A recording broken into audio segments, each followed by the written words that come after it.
Working with electricity is dangerous. This video is an example of what we've done. Read the disclaimer carefully before you continue. A little bit out of breath. Batteries fitted into the cabinet.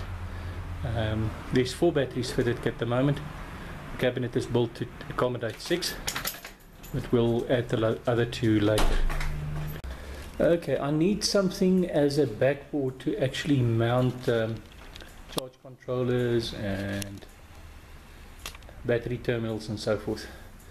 It can't be conductive, so it can't be metal. So ideally, if I had a piece of cement board, that would have worked well. But unfortunately, I scratched around and I just couldn't get anywhere in my garage. Well, I stumbled across this piece of bamboo.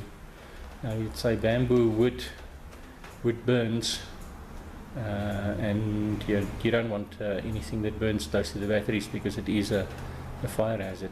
But I just quickly want to show you, this is bamboo strands that's been pulped and put in a resin, and it's quite safe in a burn environment. You can actually build a fire door of it. So let me quickly show you what happens if I expose it to an open flame.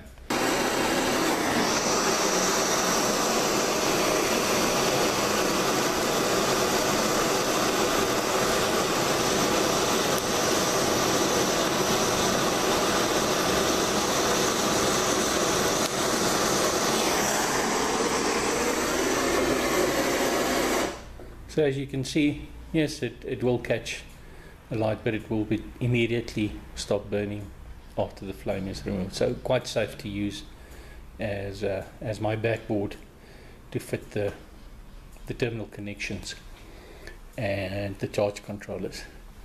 You would most probably say, what about plastic, something like Perspex? The problem is some of these connections are going to get hot, and then the plastic's going to melt, and that basically can lead to a short between the battery poles, so also not a good idea. Okay, I'm busy fitting my charge controllers to the backing plane that I talked about. You can see I've already fitted the 2 battery connectors, or battery commons, where all the battery leads will basically come together, and the charge controllers also goes there, and the inverter will feed from those points. Before I fit the charge controller though, I need to choose when the charge controller basically tells the battery to cut off. Now I'm not quite sure whether I'm going to use this feature at the moment, or I'm going to use a battery protector installed separately at the moment, but it's very easy to do this if you are going to use it. Just get the focus right there. You'll see on top of the charge controller these little blocks with different text in it. That's basically showing some jumper connectors inside of the charge controller. So if we zoom in here, let me just get the focus right. It's a little bit low light at the moment. Okay, there you can see there's a physical block of jumper cables there, or jumpers there, and at the moment it is set to cut off at 10 volt. Now if we set the battery to cut off at 10 volt, your battery is not going to last long. I'm using lead calcium batteries, and although they can be discharged deeper than normal lead acid batteries, they still don't like being depleted far below the 12 volt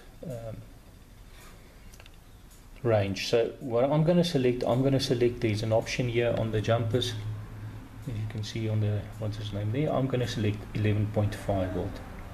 Okay, so ideally you don't want the battery to go below 11 volt. The next setting here is 10.7, so that's too low for me. So all I'm going to do is I'm going to physically remove the jumper that's in that first position.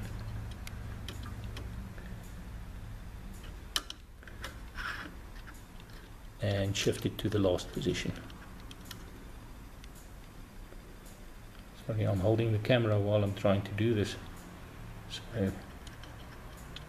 there we go. So now it is set to actually cut off at 11.5 volt. Okay, now you say 11.5 volt, but this is a 24 volt system. Yeah, so that basically means you can just times that by 2. So at about 23 volts, the charge controller can say to a relay or something that we must cut off the batteries, otherwise it's going to be depleted too low, discharge too low. So the difference between a discharge to continuously levels below 11 volt and above 11 volt is about 2 years on your batteries. So it is actually quite a big difference in terms of cost. So if you let it go below 11 volt, you must probably get about 2.5 hours out, 2.5 years out of the batteries. And if you stop it above 11, then most probably you'll get about 4 to 5 years. So it makes a big difference. Yeah, the back plane is fitted.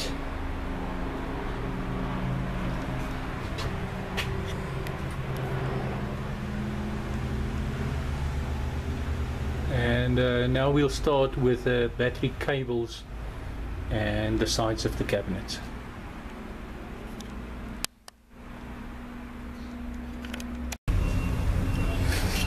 Okay, so the batteries are fitted to the cabinet, and today I'm going to start putting in the breaker boxes. There's going to be 2 of them. One handling the power coming from the battery box, and one handling the power coming from the PV panels. So this one here is our input box, and this one here will be our output box. So in essence it is a DIN mounted external unit, so it means they seal properly, they can be in wind and weather. And in this box we will have a battery breaker and a fuse, and in this box we will have breakers for each one of the PV panels, and also a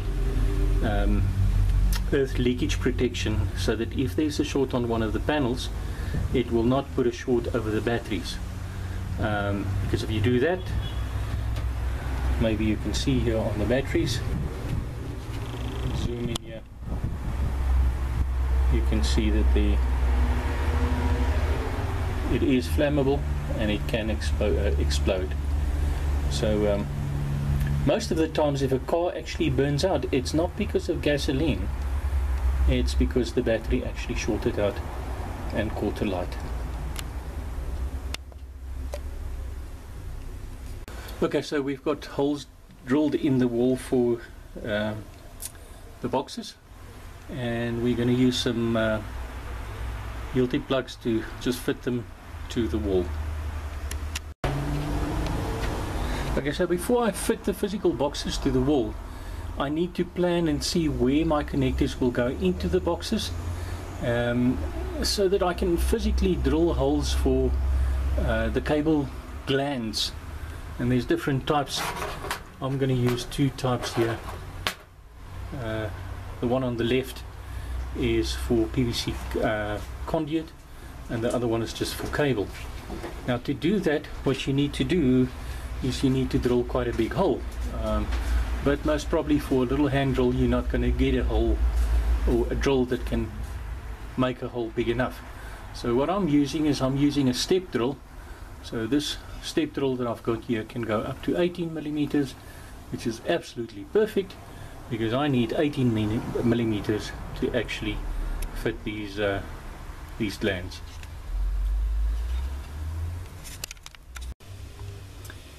Okay, so the plug screws are in, and this specific manufacturer of the box did something quite nifty. they've got little cabs that you can put over so that you've got a perfect seal where you've drilled holes. Isn't that neat?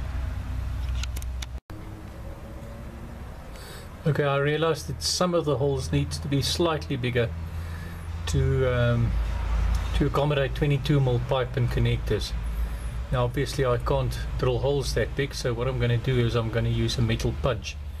So in essence it's two components. You drill a hole, you put the two components on either side of the plate, and you use a spanner basically to tighten it, and you physically cut through the metal. I'll show you once it's done the piece of metal that's cut out and the components of the punch. Okay, so I've tightened it until we've cut through the metal.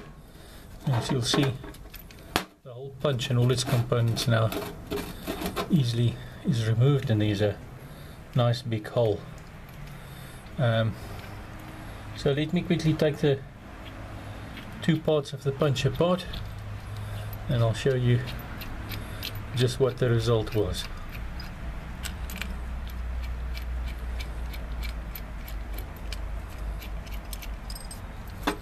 You can see a piece of metal being cut out of the sheet. Okay, so we've fitted our boxes against the wall. As you can see, I put some conduit in from the breaker boxes to the battery cabinet where the cables will go through. The next step is now to basically go and fit the switches into the box.